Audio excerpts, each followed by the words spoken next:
মহার্ঘ ভাতা নিয়ে সরকারের নতুন পরিকল্পনায় বলা হচ্ছে যে 10% থেকে সর্বোচ্চ 20% মহার্ঘ ভাতা পাবেন সরকারি কর্মকর্তা এবং কর্মচারীরা। আমরা কয়েকদিন ধরে শুনে আসছিলাম গ্রেড ভিত্তিক 10%, 20% এবং 25% হারে কিন্তু মহার্ঘ ভাতা পাবেন সরকারি কর্মচারীরা এবং কর্মকর্তারা, অর্থাৎ সর্বোচ্চ 25% হারে মহার্ঘ ভাতা পাবে সরকারি কর্মচারীরা। এবং এক্ষেত্রে বলা হয়েছিল যে সর্বনিম্ন 4,000 টাকা এবং সর্বোচ্চ 7,800 টাকা মহার্ঘ ভাতা পাবেন সরকারি কর্মকর্তা এবং কর্মচারীরা। কিন্তু সরকারের হঠাৎ করে পরিবর্তন করলো তাদের পরিকল্পনা, এবং এ সম্পর্কে কি বলা হচ্ছে মূলত সরকারের পক্ষ থেকে, আর কি বলা হচ্ছে বিভিন্ন পত্রপত্রিকার মাধ্যমে, এবং কি বলা হচ্ছে কর্মচারী পরিষদের পক্ষ থেকে, এই সম্পর্কে বিস্তারিত তথ্য জানাবো আজকের ভিডিওতে। প্রিয় ভিউয়ার্স, আজকের নতুন ভিডিওতে সবাইকে স্বাগত জানাচ্ছি।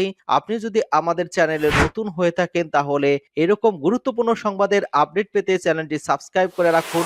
ভালো লাগলে লাইক কমেন্টস করুন, আর সম্পূর্ণ ধারণা পেতে পুরো ভিডিওটা না টেনে দেখুন। তাহলে শুরু করা যাক। আজকের পত্রিকা যে সংবাদটি স্থাপন হয়েছে সে অনুসারে কিন্তু মহার্ঘ ভাতা সরকার সর্বোচ্চ কিন্তু 20% দেওয়ার সিদ্ধান্ত গ্রহণ করেছে। সরকারি কর্মচারীদের দাবি 30 থেকে 40% মহার্ঘ ভাতা, কিন্তু সরকার আর্থিক দিক বিবেচনা করে কিন্তু সর্বোচ্চ 20% এর উপরে যাচ্ছে না, এমনটি কিন্তু অর্থ মন্ত্রণালয় সূত্র নিশ্চিত করেছে। অন্তর্বর্তীকালীন সরকারের মেয়াদ যেহেতু দীর্ঘকালীন নয়, তাই তারা মূলত পে কমিশন গঠন না করে মহার্ঘ ভাতা মূল বেতনের সাথে যুক্ত করার প্রদানের সিদ্ধান্ত গ্রহণ করেছে। এবং জনপ্রশাসন মন্ত্রণালয়ের হিসেব অনুযায়ী কিন্তু বেসামরিক প্রশাসনের সরকারি চাকরিতে এখন পর্যন্ত কিন্তু 14,43,518 জন কর্মরত আছেন। সরকারি কর্মকর্তা অর্থাৎ প্রথম থেকে দশম গ্রেডে 3,40,744 জন আছে। সরকারি কর্মচারী অর্থাৎ 11তম থেকে 20তম গ্রেডে 11,02,774 জন আছেন। সরকারি কর্মচারীদের মূল বেতনের ঠিক কত শতাংশ হারে মহার্ঘ ভাতা দেওয়া হবে তা এখনও চূড়ান্ত হয়নি, তবে কমিটির সূত্র জানায় 11তম থেকে 20তম গ্রেডের কর্মচারীদের সর্বোচ্চ 20% মহার্ঘ ভাতা দেওয়ার পরিকল্পনা করা হচ্ছে। আর প্রথম থেকে দশম গ্রেডের কর্মচারীদের 10 থেকে 15% হারে মহার্ঘ ভাতা দেওয়ার বিষয়ে আলোচনা চলছে। এখানে যে সরকার খরচের আসলে লাগাম টানতে চাইছে, হ্যাঁ, তারা 14.5 লাখ যে সরকারি কর্মচারীকে 10 থেকে 20% হারে মহার্ঘ ভাতা দিতে বছরে বাড়তি প্রায় 5,000 কোটি টাকা লাগবে বলে অর্থ বিভাগের এক কর্মকর্তা জানিয়েছেন। চলতি বছরের 1 জানুয়ারি থেকে এই ভাতা কার্যকর ধরা হতে পারে। মহার্ঘ ভাতা পর্যালোচনা কমিটির সদস্য এবং জনপ্রশাসন মন্ত্রণালয়ের জ্যেষ্ঠ সচিব মোখলেসুর রহমান গতকাল বৃহস্পতিবার সচিবালয়ে সাংবাদিকদের জানান যে আগামী বাজেটের আগে কিন্তু মহার্ঘ ভাতা দেওয়ার ঘোষণা করা হবে। বার্ষিক ইনক্রিমেন্টের সময় মহার্ঘ ভাতা মূল বেতনের সঙ্গে যুক্ত হবে। এবার পেনশনভোগীরা এই ভাতায় আওতায় থাকবেন। এবং সরকার কি এত বেশি মহার্ঘ ভাতা দিতে রাজি নয়? না, সরকারি কর্মকর্তা কিন্তু কর্মচারীদের গেট অনুযায়ী 2 ভাগে ভাগ করে মহার্ঘ ভাতা দিতে পারে। সরকার 14.5 লাখ কর্মচারী যারা রয়েছে মূল বেতনের সর্বনিম্ন 10% থেকে 20% হারে মহার্ঘ ভাতা দেওয়ার পরিকল্পনা রয়েছে। এর জন্য 1 বছর সরকারের বাড়তি খরচ হবে অন্তত 7,000 কোটি টাকা। বর্তমান পরিস্থিতিতে অর্থনৈতিক দৃষ্টিকোণ থেকে এই বাড়তি ব্যয় যৌক্তিক নয় বলে মনে করছেন অর্থনীতিবিদরা সূত্র সমকাল। এবং অর্থবিভাগের এক কর্মকর্তা বলেছে যে মহার্ঘ ভাতা সর্বোচ্চ 20% বেশি দেওয়ার কোনো পরিকল্পনা নেই। এবার মহার্ঘ ভাতা মূল বেতনের সঙ্গে যুক্ত হওয়ার আনুপাতিক হারে কিন্তু সবার বাড়ি বাড়া অর্থ বেড়ে যাবে, ফলে মহার্ঘ ভাতার বাইরে কিন্তু সরকারের খরচ বাড়বে, সূত্র আজকের পত্রিকা। এবং আপনারা দেখতে পাচ্ছেন যে মহার্ঘ ভাতা নিম্ন গ্রেড অর্থাৎ মহার্ঘ ভাতা কি সর্বনিম্ন 2,000 টাকা হতে পারে।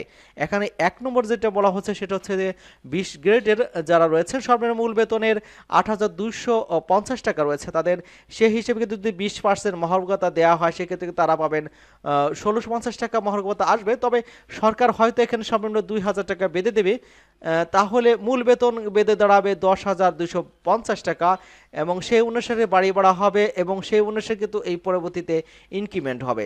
এবং কর্মচারীদের জন্য 2,000 টাকা খুব বেশি সুফল বয়ে আনবে না। এখন কথা হচ্ছে যে কর্মকর্তা দুজনে তাহলে কি 8,000 টাকা বেঁধে দেওয়া হবে? হ্যাঁ, হতে পারে। 22,000 টাকা নবম গ্রেডে যদি কারো মূল বেতন হয় তাহলে সেখানে 20% বৃদ্ধি করা, তবে তার 4,400 টাকা বাড়বে। তাদের বড় কর্তাদের যদি সর্বনিম্ন 8,000 টাকা বেঁধে দেওয়া হয় তাহলে 78,000 সাথে 8,000 টাকা যোগ হবে, সেক্ষেত্রে কিন্তু 86,000 টাকা তার মূল বেতন দাঁড়াবে। সেই অনুসারে তাদের বাড়ি ভাড়া এবং অন্যান্য ভাতা নির্ধারিত হবে, অর্থাৎ 53,610 টাকা মূল বেতনের উপর যদি 10% মহার্ঘ ভাতা দেওয়া হয় তাহলে কিন্তু তা আসবে 53,000 মহর্গবতার অর্থাৎ 5361 টাকা, যার মূল বেতন দাঁড়াবে 58,971 টাকা, এমনটাই কিন্তু জানানো হয়েছে। এবং এখন দেখা যাচ্ছে যে আসলে জাতীয় দৈনিক পত্রিকাগুলোর যে সংবাদ মাধ্যমে কি বোঝা যায়, যদি মহার্ঘ ভাতা বাস্তবায়ন হয় তবে 39,000 টাকার উপরে যাদের মূল বেতন রয়েছে তাদের কিন্তু সর্বোচ্চ 7,800 টাকার উপরে মহার্ঘ ভাতার করার সুযোগ নেই। তিনি যে গ্রেডের কর্মকর্তা হোক না কেন, তার যে বেতন রয়েছে সেই শতাংশ হারে কিন্তু মহার্ঘ ভাতা নির্ধারণ হোক না কেন, তিনি 7,800 টাকা নির্ধারণ হতে পাবেন, এমনটা কিন্তু বিভিন্ন পত্রিকায় কিন্তু ইতিমধ্যে জানিয়েছিল। এবং 16,000 নিচে যারা আছেন অর্থাৎ 4,000 টাকা পাবেন, এমনটা কিন্তু আগে জানা হয়েছিল। কিন্তু বর্তমান যে সিদ্ধান্ত আমরা এই পত্রিকার মাধ্যমে জানতে পেরেছি সেটা হচ্ছে যে সর্বোচ্চ কিন্তু 20% হারে কিন্তু মহার্ঘ ভাতা আসতে পারে, এমনটা কিন্তু জানানো হয়েছে।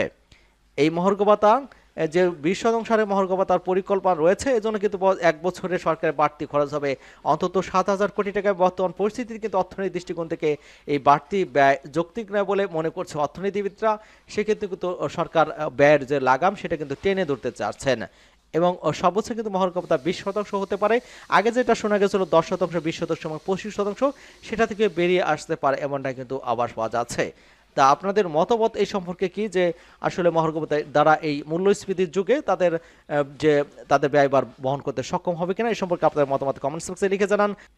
এবং সকলকে ধন্যবাদ জানাচ্ছি। এবং আমাদের চ্যানেলকে যারা এখনো সাবস্ক্রাইব করেন, চ্যানেলটি সাবস্ক্রাইব করে আমাদের সাথেই থাকুন।